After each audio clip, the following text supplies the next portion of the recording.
ഞാനിപ്പോൾ തീരുമാനിച്ചിരിക്കുന്നത് മാനനഷ്ടത്തിന് കേസ് കൊടുക്കണം തന്നെയാണ്. കാരണം ഇത്രയേറെ അഭിമാനക്ഷതം, മാനത്തിന് ഇത്രയധികം കോട്ടം സംഭവിച്ച ഒരു സന്ദർഭം എത്രയോ ഉണ്ടായിട്ടുണ്ട്. പക്ഷേ ഇത് വളരെ മോശമായിപ്പോയി. എൻ്റെ ഭർത്താവ് മരിച്ചു. ഭർത്താവ് അധ്യാപകനായിരുന്നു, ഞാനും അധ്യാപികയായിരുന്നു. 45 വയസ്സിന് വരെ ഞാൻ സ്കൂളിൽ പഠിപ്പിച്ചു. ഞാൻ സ്കൂളിൽ പഠിപ്പിച്ചത് 6ലും 7ലും ഞാൻ കണക്കും സയൻസുമാണ് ഞാൻ പഠിപ്പിച്ചത്. പലരും എന്നെക്കുറിച്ച് അങ്ങനെയൊന്നുമല്ല പറയാറ്, അധ്യാപികയല്ല എന്നൊക്കെയാണ്. അതിലൊന്നും എനിക്ക് വിഷമമില്ല, പറയട്ടെ. പക്ഷേ ഇത് കുറച്ച് കടന്ന കയ്യായിപ്പോയി.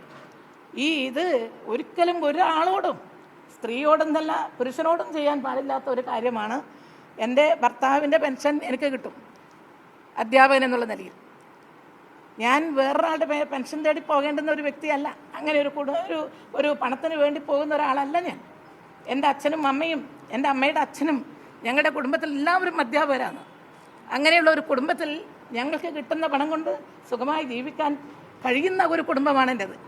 അങ്ങനെയുള്ള ഒരു വ്യക്തിയെ ഈ രൂപത്തിൽ ഞാൻ ഏതോ ഒരു എം എൽ എ ആണോ എന്ന് എനിക്കറിയില്ല, അങ്ങനെ ആളുണ്ടോയെന്നും അറിയില്ല, അയാളുടെ പെൻഷൻ ഭാര്യ എന്നുള്ള നിലയിൽ ഭാര്യ എന്നുള്ള നിലയിൽ നാട്യം നടിച്ച് എന്നിട്ട് പെൻഷൻ വാങ്ങുന്നു. ഇതാണ് അതിൽ വിവരാവകാശ രേഖ കിട്ടിയതാണെന്നാണ് അവർ പറയുന്നത്. എന്ത് വിവരാവകാശ രേഖയായാലും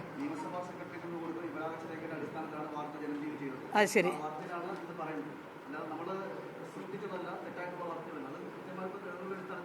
വിവരാവകാശ രേഖയാണെങ്കിലും ഒരു വാക്ക് എനിക്ക് അറിയാവുന്ന ആളാണല്ലോ. എൻ്റെ കണ്ണൂർ ജില്ലയിലുള്ള ആളാണല്ലോ അനിൽ നമ്പ്യാർ അല്ലേ. ഒരു വാക്ക് എന്നോട്, ടീച്ചറെ, എന്നെ അറിയാത്ത ആളുമല്ല. ഞാൻ പറയുന്നത് കേൾക്കൂ. ഒരു വാക്ക് ഇങ്ങനെ വിവരാവകാശ രേഖയിൽ പി.കെ. ശ്രീമതി ഇന്ന് മറ്റേതോ ഒരു വ്യക്തിയുടെ ഭാര്യ എന്നുള്ള നിലയിൽ പെൻഷൻ വാങ്ങുന്നു. ഇതെന്താ ടീച്ചറെ, വിവരാവകാശത്തിൽ ഇങ്ങനെ കിട്ടിയിട്ടുണ്ട്, ടൈപ്പ് എററാണോ അതല്ല വേറെ എന്തെങ്കിലും തെറ്റായിട്ടുള്ളതാണോ, ആരെങ്കിലും കൂട്ടിച്ചേർത്തതാണോ, ഇത് എന്താണ് വസ്തുത? എന്നോട് അനിൽ നമ്പ്യാർക്ക് ചോദിക്കാം. അനിൽ നമ്പ്യാരും ഞാനും അറിയാത്തവരല്ല. അനിൽ നമ്പ്യാർ തലശ്ശേരിയിലുള്ള ആളാണ്. എൻ്റെ അടുത്ത ബന്ധു വീട് അനിൽ നമ്പ്യാരുടെ വീട്ടിനടുത്തുണ്ട്. അറിയാത്ത ആളല്ല. അനിലിനെ ചോദിക്കാം എന്നോട്. അനിൽ ഇത് പറയുമ്പോൾ, അനിൽ ഈ ജനൻ TV-യുടെ MD മറ്റാണല്ലോ അനിൽ. ഞാൻ പറയുന്നത്, എന്നെപ്പോലെ ഒരു പൊതുപ്രവർത്തകയെ ഈ രൂപത്തിൽ ഈ മാനം കെടുത്താൻ വേണ്ടി കരുതിക്കൂട്ടി ഇങ്ങനെ പറയുന്ന ഇത്തരത്തിലൊരു പ്രചരണം നടത്തുമ്പോൾ ഞാൻ എന്താ ചെയ്യേണ്ടത്? പിന്നെ നിരവധി കേസുകൾ ഞാൻ പലതിലും കൊടുത്തിട്ടുണ്ട്. ഒരു തരത്തിലും ഈ പൊതുപ്രവർത്തന രംഗത്ത് വന്നിട്ട് ഒരു പൈസയുടെ ഏതെങ്കിലും തരത്തിലുള്ള, ഇപ്പം ഞാൻ മിനിസ്റ്ററായിട്ട് പിന്നീട് വന്നത് UDF ഗവൺമെൻറ്റാണ്. ഒരഴിമതി ആരോപണം ഉന്നയിക്കാൻ ഇടയാക്കാത്ത വിധത്തിൽ ഭരിച്ച ഒരാളാണ് ഞാൻ. അങ്ങനെ ഒരാവശ്യം എനിക്കില്ലതാനും.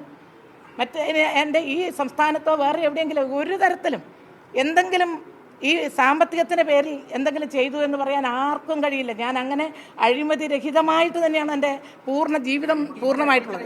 വിവരാവകാശ രേഖയിൽ പറയുന്ന കാര്യം കുന്നംകുളം മണ്ഡലത്തിൽ നിന്ന് ഒരു MLA ഉണ്ടായിട്ടുണ്ട്, ഒരു PR കൃഷ്ണൻ. PR കൃഷ്ണൻ്റെ ഭാര്യയുടെ പേര് ഒരുപക്ഷെ ശ്രീമതി ആണോ എന്നൊരു സംശയം ഉണ്ടാവും. ടീച്ചറുടെ പേരിൽ വാർത്ത കൊടുത്ത കാര്യമല്ല ഈ പറയുന്നത്. ചിലപ്പോൾ PR കൃഷ്ണൻ്റെ ഭാര്യ ഒരു ശ്രീമതി. പക്ഷേ അതിലെല്ലാം എൻ്റെ പടം കൊടുത്തിട്ട് മുൻ ആരോഗ്യമന്ത്രി P.K. ശ്രീമതി, പിന്നെ മുൻ ആരോഗ്യമന്ത്രി P.K. ശ്രീമതി, മുൻ ആരോഗ്യമന്ത്രി P.K. ശ്രീമതി, ഇങ്ങനെ പടം പലതവണ പല രീതിയിൽ കൊടുത്തുകൊണ്ട് എൻ്റെ പടം കൊടുത്തുകൊണ്ടാണ് ഇത് പറയുന്നത്. അല്ലാണ്ട് വെറുതെ ഒരു വാക്കല്ല. അങ്ങനെയാണെങ്കിൽ പറയായിരുന്നു. അതുകൊണ്ട് ഞാനിപ്പോൾ DGP-ക്കും അതുപോലെ ആഭ്യന്തരമന്ത്രിക്കും നമ്മുടെ ബഹുമാനപ്പെട്ട സ്പീക്കർക്കും ബഹുമാനപ്പെട്ട മുഖ്യമന്ത്രിക്കും എല്ലാവർക്കും